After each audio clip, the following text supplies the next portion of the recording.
400 पार पण त्यांचा माइंड गेम आहे, ती खेळी आहे.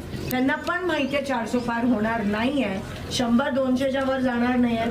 आम आदमी एवढा जर विश्वास असता तर त्या मुख्यमंत्र्यांना अरविंद केजरीवालजींनी एका रात्रीत का अटक केली मला सांगा.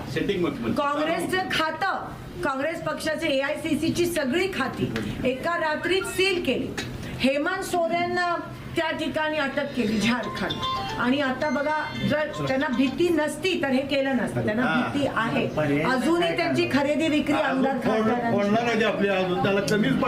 चालूच आहे. आणि सुप्रीम कोर्ट, महत्वाचं म्हणजे सुप्रीम कोर्टचे वारे त्यांच्या विरोधात व्हायला लागले.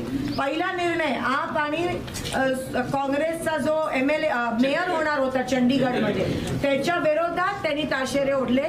सुप्रीम कोर्टमध्ये विषय गेला. जस्टिस चंद्रचूडनी ते हे केलं आणि आता तिथे आपचा मेयर त्या ठिकाणी बसला.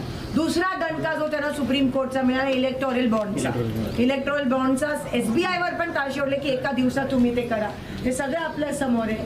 ज्या दिवशी ज्या कंपनीवर रेट टाकली EDची त्याच कंपनीने दुसऱ्या दिवशी त्यांना 1,500-2,000 कोटीचं डोनेशन भारतीय जनता पक्षाला दिलं. तुम्ही सुज्ञ आहात, तुम्ही ते घेऊन बघा, तुम्हाला बरोबर ती टॅली कळेल. आणि तिसरा महत्वाचा निर्णय सुप्रीम कोर्टने त्यांच्या विरोधात दिला काल परवा EVM आणि VVPATचा. निवडणूक आयोगावर की EVM आणि VVPAT म्हणजे तुमचं मशीन आणि ती चिठ्ठी जी निघते पावती त्याचं टॅली झालं पाहिजे असा तो निर्णय गेला. म्हणून जेव्हा कोर्टाचे वादे त्यांच्या विरोधात वाहतात तेव्हा तुमची जमेची बाजू होते. म्हणून निश्चिंत राहा.